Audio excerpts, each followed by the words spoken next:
Halo teman-teman, berjumpa lagi dengan saya. Kembali kita akan lanjutkan menjawab pernyataan Donditan.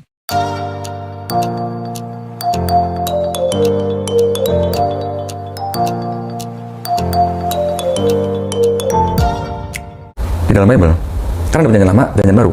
Tadi ada bilang, di perjanjian lama ada korban. Ada nggak korban darah manusia di perjanjian lama? Ya pernah baca kan? Yang ada korban hewan. Kenapa mereka pakai korban hewan? Itu adalah sebenarnya sebuah kayak semacam syariat gitu ya, untuk menghapus dosa orang yang berdosa pada saat itu. Tetapi itu hanyalah dosa yang disebut dosa yang tidak disengaja. Gitu. Kalau orang itu punya hewan, dia bisa berkorban sapi atau lembu. Kalau dia nggak punya sapi lembu, dia boleh korban dengan kambing atau domba. Kalau dia nggak punya, dia boleh korban diganti dengan burung tekukur. Kalau dia nggak punya burung tekukur nih, miskin nih, dia boleh ganti dengan tepung terigu. Sampai begitu gitu ceritanya. Jadi ada kondisi-kondisi yang diperbolehkan. Tiba-tiba di perjanjian baru, dosamu nggak bisa dihapus kalau nggak ada penumpahan darah Yesus di atas kayu salib. Kan nggak matching gitu loh. Nggak sama kan gitu kan. Nah, siapa yang ngajarin dosa ditebus harus pakai darah manusia? Sedangkan di perjanjian lama nggak ada. Kita sudah dengarkan bersama pernyataan Donditan. Di mana, dalam videonya dia menunjukkan perbedaan objek korban dalam perjanjian lama dan perjanjian baru. Yang mana, dalam perjanjian lama korbannya adalah darah binatang, sementara dalam perjanjian baru adalah darah manusia. Untuk kita ketahui, sistem upacara dalam perjanjian lama bukan sekedar upacara biasa, tapi upacara korban tersebut berisi nubuatan. Di mana setiap yang dilambangkan pada upacara itu menggambarkan Yesus. Bahkan bait suci yang dimana darah korban dibawa ke dalamnya juga melambangkan Yesus. Pertama-tama, Yesus dilambangkan dengan domba. Tergenapi oleh pernyataan Yohanes Pembaptis dalam Injil Yohanes 1 ayat 29. Pada keesokan harinya Yohanes melihat Yesus datang kepadanya dan ia berkata, "Lihatlah anak domba Allah, yang menghapus dosa dunia." Teman-teman lihat, Yohanes menyaksikan bahwa Yesus adalah yang dilambangkan dalam upacara orang Yahudi. Tidak berhenti di situ, domba yang dijadikan korban tidak bercacat celah. Hal ini pun dipenuhi Yesus. 1 Petrus 2 ayat 22. Ia tidak berbuat dosa, dan tipu tidak ada dalam mulutnya. Bukan hanya itu, imam yang melayani di bait suci perjanjian lama, juga melambangkan Yesus. Ibrani 4 ayat 14. Karena kita sekarang mempunyai imam besar agung, yang telah melintasi semua langit, yaitu Yesus, Anak Allah. Baiklah kita teguh berpegang pada pengakuan iman kita. Tidak berhenti di situ, bait suci itu sendiri melambangkan Yesus juga. Yohanes 2 ayat 19-21. Jawab Yesus kepada mereka, "Rombak bait Allah ini, dan dalam 3 hari aku akan mendirikannya kembali." Lalu kata orang Yahudi kepadanya, 46 tahun orang mendirikan bait Allah ini dan engkau dapat membangunnya dalam 3 hari. Tetapi yang dimaksudkannya dengan bait Allah ialah tubuhnya sendiri. Ayat ini dengan jelas menunjukkan bahwa Yesus menyamakan dirinya dengan bait Allah, di mana korban itu dipersembahkan. Itulah sebabnya ketika Yesus mati di salib, ini yang terjadi pada bait suci Yerusalem. Matius 27 ayat 51. Dan lihatlah, tabir bait suci terbelah 2 dari atas sampai ke bawah. Dan terjadilah gempa bumi, dan bukit-bukit batu terbelah. Jadi, ketika tirai bait suci terbelah dari atas sampai ke bawah, disitulah berakhirnya ritual korban perjanjian lama. Mari kita lanjutkan dengar statement Donditan selanjutnya. Di perjanjian lama, firman-firmannya disebutin apa? Kalau sebut firman ya, karena kan ada tulisannya, ini firman Tuhan gitu kan. Bertobatlah kamu, basuhlah dirimu, perjuangkan anak-anak yatim, belalah perkara janda-janda, di Yesaya 1 ayat 16-18. Karena kalau kamu lakukan itu, dosamu, yang merah seperti kirmizi, akan putih seperti salju. Artinya apa kalau gitu? Dosa yang merah itu berarti yang paling tinggi dosanya. Bisa putih seperti salju, artinya dari dosa yang paling tinggi atau besar, kalau putih berarti kan dihapuskan, udah putih, namanya dari merah ke putih kan berarti kan diampuni dong. Walaupun dosamu merah seperti kain kesumba, akan putih seperti bulu domba. Artinya, gampangnya gini, artinya kan berarti kan Tuhan yang disebut di dalam perjanjian lama, berarti kan maha pengampun. Manusia bertobat, diampuni. Dosanya merah seperti kirmizi, jadi putih seperti salju. Merah seperti kain kesumba, jadi putih seperti bulu domba. Berarti diampuni nggak? Diampuni. Tiba-tiba di perjanjian baru, dosamu nggak diampuni kalau kamu tidak percaya Yesus sebagai juru selamat, yang mati di atas kayu salib, yang menumpahkan darah untuk orang Kristen gitu. Nyambung nggak kira-kira? Kira-kira kalau Bapak di sorga harus mengutus anaknya, harus mati di atas kayu salib untuk mengampuni dosa manusia, kira-kira Bapak yang di atas itu maha pengampun nggak kalau begitu? Enggak dong. Kalau maha pengampun ya sudah, bertobat diampuni kan. Nggak harus menjelma atau menjadi manusia, atau mengutus anaknya, atau mengaruniakan anak yang tunggal harus mati di tangan manusia ciptaannya gitu. Kan itu nggak sama dengan yang di perjanjian lama gitu. Kira-kira pernah diajarin gitu nggak di gereja sama pendeta? Barusan Donditan mengutip Yesaya 1 ayat 16-18. Di mana di sana mengatakan, "Basuhlah, bersihkanlah dirimu, jauhkanlah perbuatan-perbuatanmu yang jahat dari depan mataku. Berhentilah berbuat jahat, belajarlah berbuat baik, usahakanlah keadilan, kendalikanlah orang kejam, belalah hak anak-anak yatim, perjuangkanlah perkara janda-janda. Marilah, baiklah kita berperkara." Firman Tuhan, sekalipun dosamu merah seperti kirmizi, akan menjadi putih seperti salju, sekalipun berwarna merah seperti kain kesumba, akan menjadi putih seperti bulu domba. Menurut Donditan, buktinya Tuhan dalam perjanjian lama Maha Pengampun, dan berbeda dengan ajaran perjanjian baru, di mana kita harus percaya Yesus. Jika Yesaya pasal 1 ini tidak dibaca keseluruhan, seperti yang dilakukan Donditan, maka terlihat bahwa dalam perjanjian lama, kita cukup melakukan perbuatan baik, kemudian dosa kita dihapus. Padahal sebelum sampai ayat 16, 17, 18, ada ayat-ayat sebelumnya yang menjelaskan keadaan orang Israel pada waktu itu, di mana mereka melakukan ritual upacara korban tidak sungguh.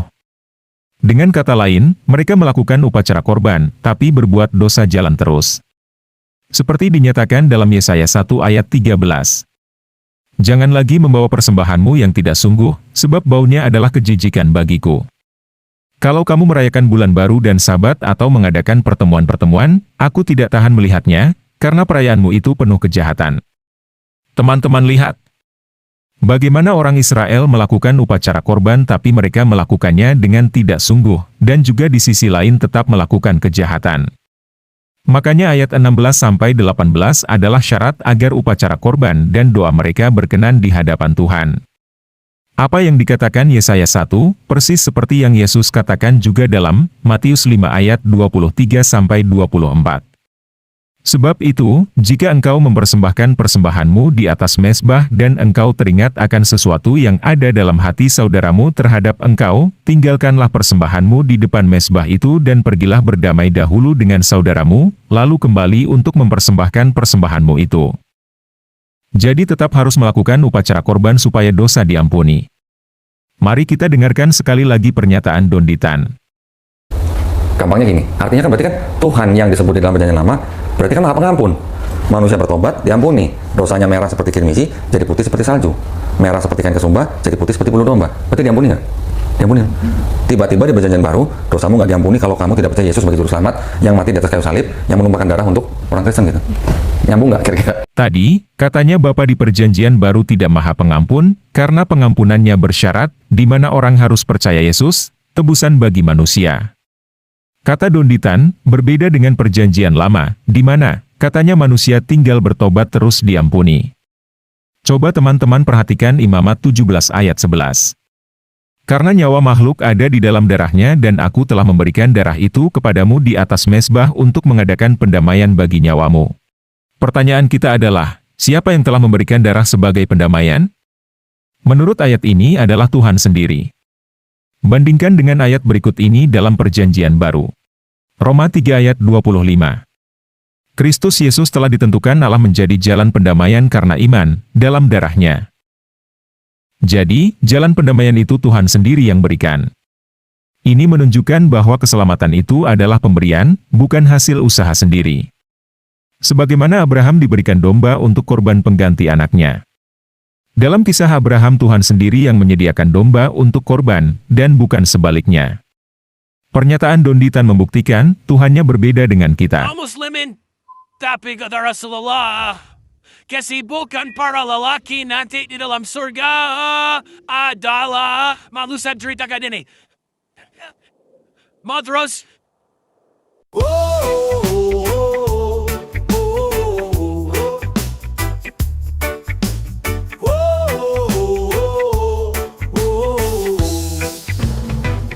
Kaum muslimin kata Rasulullah, kesibukan para lelaki nanti di dalam surga adalah memecah perawan istri-istrinya. Mereka perawan terus dapat perawan, istri selesai dia perawan lagi. Yes.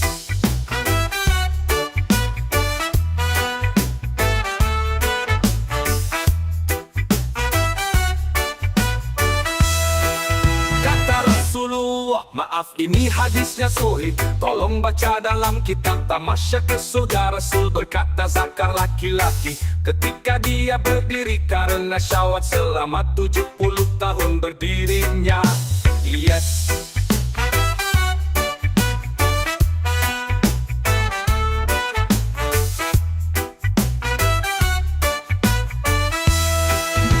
Serius pak, bagusnya ibu-ibu gak ikut dengar, ini khusus bapak-bapak. Oh, oh, oh, oh, oh. Oh, oh, oh, oh.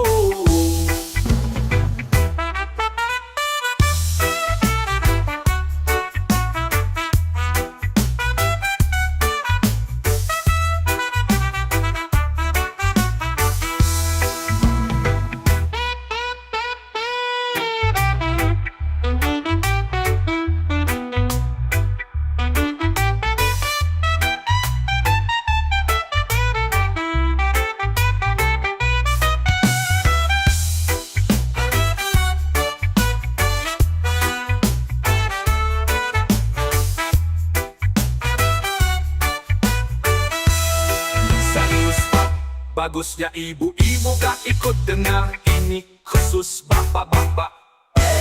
Oh, oh, oh, oh, oh. Oh, oh, oh, oh.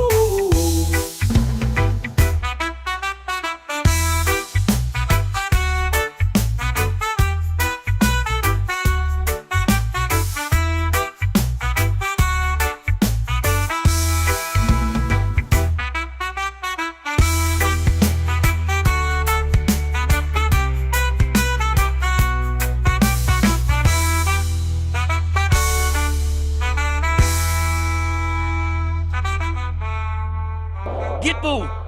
Serius pa. Bagus na ibu-ibu may ikut ng pengajian ini. Ini khusus bapak-bapak.